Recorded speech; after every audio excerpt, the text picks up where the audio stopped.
All right, there. We're going to review the new Rancid album, and with me is my guest host, Dan from Recourse Records. Thank you for doing this for me, Dan, and I appreciate this. Of course, no problem. And thanks Being for a having big me. Rancid fan, this will work out really well for both of us. That's right. Now, Rancid's new album called Troublemaker. They're an East Bay, California punk band. They formed in 1991 from the singer-guitarist Tim Armstrong and Matt Freeman, who plays bass, after their band Operation Ivy broke up, the ska band that broke up in 1989. And after they released their self-titled album in 1983, Lars Fredriksson joined the band, and they put out that second album, and he became the second vocalist and guitarist for the group. In 1995, the band dropped the ska-influenced record And Out Come the Wolves, which is considered by many to be their best work. But as a fan, I disagree a little bit, but that's neither here or there. And over the years, Rancid has released albums that bled into other musical genres with their punk rock sound, like, for example, 1998's album Life Won't Wait, featuring some reggae and rockabilly tracks. Got 2009's Let the Dominoes Fall, which has some folk acoustic guitar songs here and there. Now, it's been 3 years since their last album, Honor Is All We Know. Initially, when they put that album out, they put out some preview tracks like Collision Course and Evil's My Friend. And I was fucking excited for this. But when I actually heard the entire album, I found it a little dull and uninspiring. So with this ninth album, I was like, let me be a little cautious before I get excited about it. Now, little known fact about myself is I'm a big Rancid fan. I've been one for like over 20 years. And personally, I think their first album as a three-piece is a street punk masterpiece. So I've been following the group for so long. You guys know my rating for this record will be legit. That's right. So, and as for you, Dan, I feel you listened to them for quite a while. That's right. And, That's right. I love East Bay punk. I love Okay. East Bay punk. Yeah. Like Operation Ivy. I love Operation Ivy. I'm a big Green Day fan. You know, like all the music from California, I love. You know, so yeah. yeah, man. So you like And Out Come the Wolves just as their best album? You think so? Well, you know, like I'm also a big hardcore punk fan, and actually, well, to be honest with you, my favorite record is actually this new record. Okay. But before that, it was the self-titled one. You know, the one that came out in 2000? Right, The yeah, one yeah. that was like just every song was like really fast. you Yeah. know? Yeah, their second self-titled album. Yeah. Yeah, that was my favorite. But, I mean, I guess I'm already jumping into the new record, but I love this new record, man. Oh, you're gonna have to love explain why. We're gonna have a Yeah, little yeah, bit of yeah. debate on this one. Yeah, So, yeah. this one actually starts exactly what Dan and me, I guess, we like. The first track is called Track Fast, which starts off the album. Yeah. It's a quick, minute-long song. Yeah.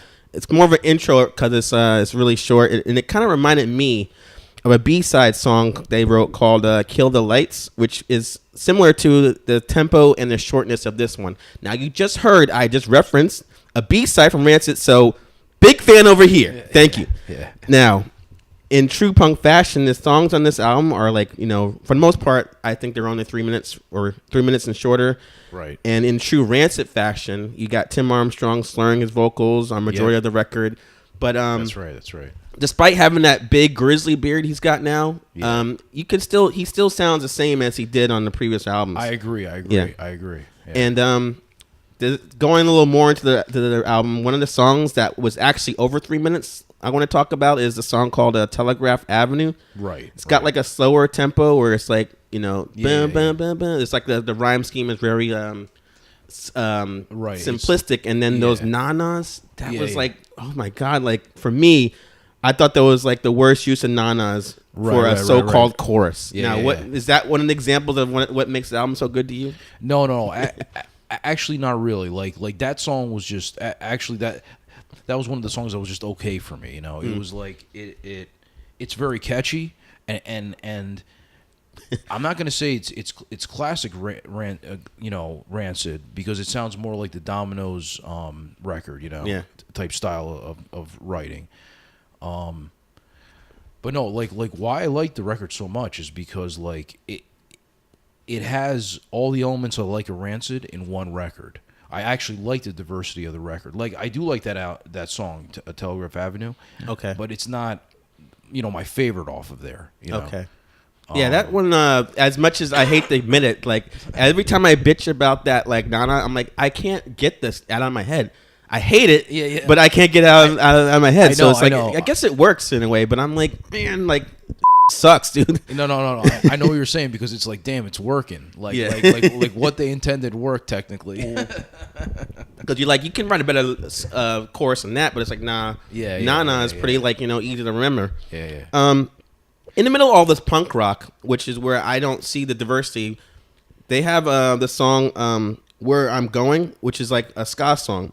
And it's a typical catchy Rancid skanking influence track with Lars on vocals, and I think that song is definitely a foot tapper. That song reminds me of like Hooligans from I was about to say, dude, Life Won't Wait.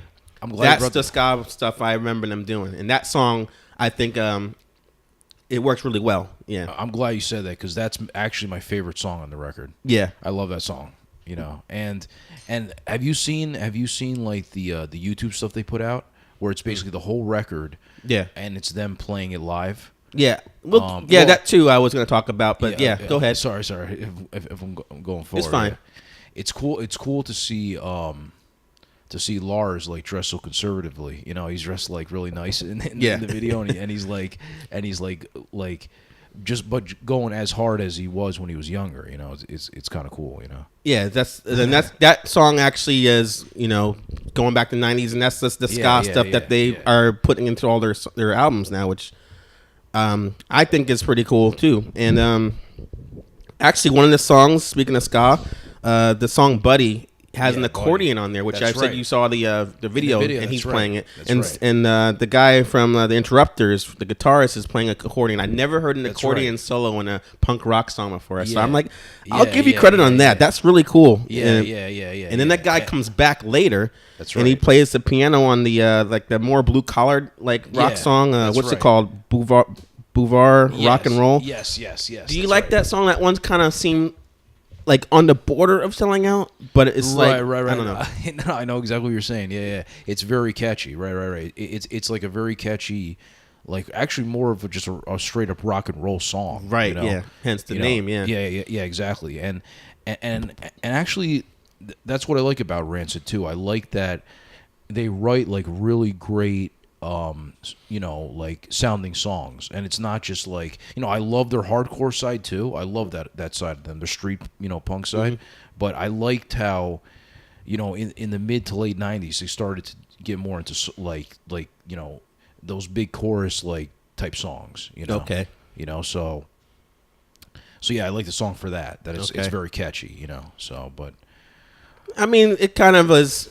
I see what you're saying, and then at the same time, if you put on a song like Saint Mary from the album Let's Go, where it's it's got a, or even like Time Bomb, that's kind of like got a catchy chord. But this song I could see like playing not just at like a punk like bar or dive bar. I see it like possibly on the radio. After a Bruce Springsteen song plays and they put that on, people won't be like, they'll be like, who is this? But at the same time, and they'll be like, this is not weird to play it. Exactly. Now, like I said, like Tim Armstrong's voice is same on this, but is unintelligible at times. But I think like that, and with the hooks we were talking about on this album, they're clear and they'll get stuck in your head, like we were saying. And then it goes to like the hardcore stuff you were talking about, like "Say Goodbye to Our Heroes" is example of like a song that'll get stuck in your head. "I Kept the Promise," like that. That's pretty much the chorus, and that song at the same time easy to remember. Exactly, right. I must say that the album has quite a few like the hardcore stuff you're talking about. Like example is All American Neighborhood and Make It Out Alive, and then the last song on the album, which is called This Is Not the End. Right. I love those songs. I definitely will keep them on heavy rotation. As much as I see the enthusiasm in your face, I have to say that I found the album underwhelming to me, and I'll give you some reasons why. Okay. Like for a record that's got about 36 minutes long, it still felt like there were way too many songs to me, which is weird to say because it's really short. But it's like as it's going on, like it starts out really good. What's the Ghost of a Chance, and then you got the other song, and I'm like, this is cool. And then once I get to the second half of it, some of the songs felt like kind of like, and then I don't remember how they went, and it's like, and I look and I'm like, dude, I still got 8 more songs to go. Like, God damn, that's just not gonna end.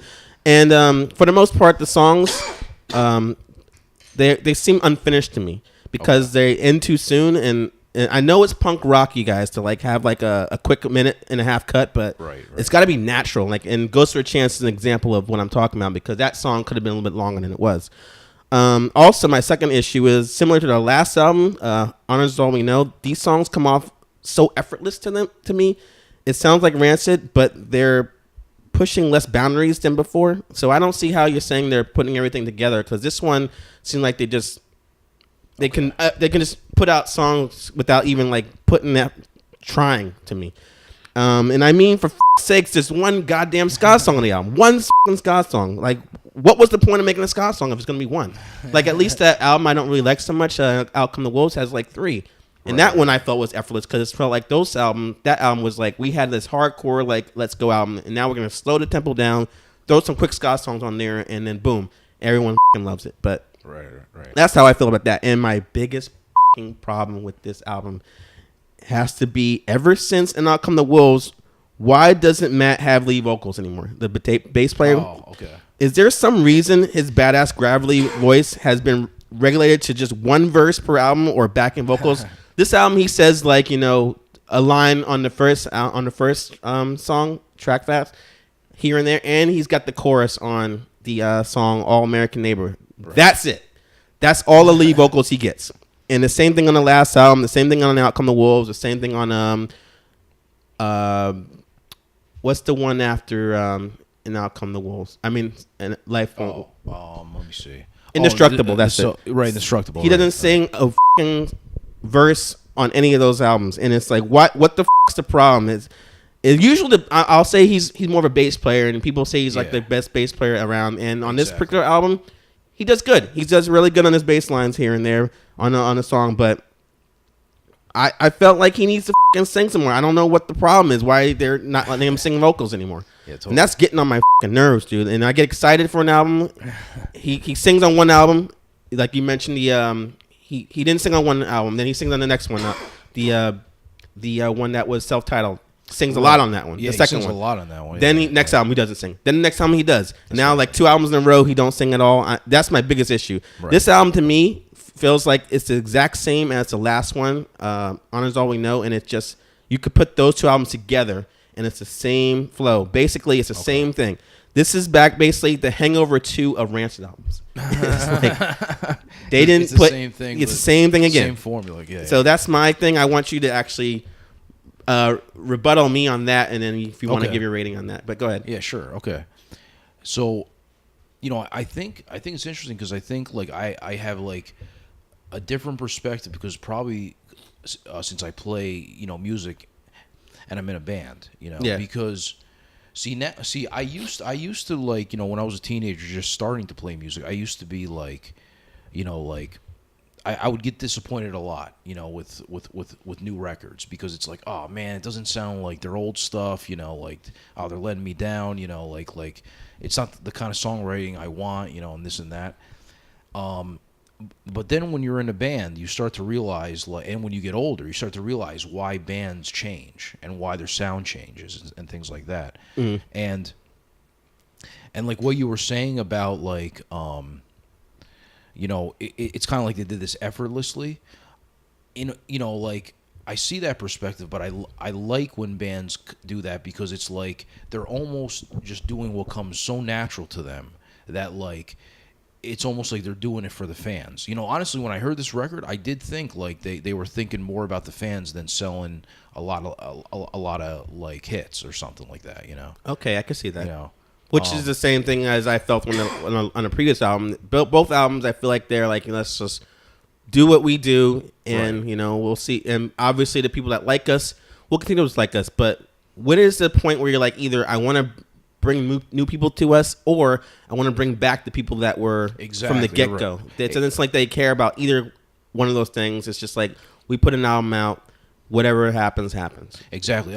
I'm starting to see that the bands that are like going on like their 20-year like anniversary, like bands like Rancid and bands like, you know, like all the 90s bands really, that they're starting to put out records now that are really, I think that, they're doing it for themselves now. Not so much they're caring so much about grabbing new people because they've been around so long that I think they can get away with anything now. Yeah, yeah. you know. I see what you're saying. So you're basically saying with this album, not only in the beginning of the review, you said that you hear everything they've done has been crushed into this like 36-minute album. Yeah. But you're also saying that they're keeping to what comes to them. They're keeping with their roots, so to speak. Exactly. Yeah. So what would you actually rate this in the end of the day? So, okay. So what was the second best? You would say buy this? You think it's a buy this album? Yeah. All right, he's going with buy this. Yep. All right, thank you, Dan. Let me give you mine, and I hear what you're saying. I appreciate what your thoughts. Yeah. Now, would you mind if I get another beer? In a second. Let me just give this in real quick. Actually, here we slide this over here. Thanks, there you man. Thank you. Nice. So, Rancid seems content with no longer pushing the envelope, like I said, when making music, which would be fine if they wanted to follow the blueprints of their older stuff. I'm sorry to say this, like if they want to put out another Let's Go, they want to put out another self-titled from 2000, I'd be fine with that because I'm getting Matt vocals, I'm getting some hard hitting bass lines, I'm getting some punk rock, which is what I got into the band in the first place. At least those albums had some memorable songs to me, and I hate to say it, but this album does have some songs I remember, but it's got a lot more that I don't. So I'm going to say that it's just another safe album and somewhat forgettable to me. I'm going to give this album a download this. I think it's just another okay album, and if this is what Rancid wants to do from now on, I can't fight it. Unfortunately, you're missing out on having a great third vocalist on an album, Yeah, yeah. If you don't mind me saying something about that, I forgot to say about Matt. It could, and coming from like a band perspective, being in a band, it could be that it's not necessarily like they're like, oh, we don't like Matt's vocals. It could be that when you write a song, like you think like, okay, maybe it fits better if Lars sings it or just Tim sings it, or it could be, for all we know, maybe Matt doesn't want to sing anymore. For all we know, unfortunately, you're thinking it's the latter. Yeah. I think that's what it is. Yeah. Let us know in the comments if you actually heard a new Rancid album, what you think of it, or if you want to send us an email on if you have more to say, we appreciate that. Give us your rating and your review. We appreciate that as well.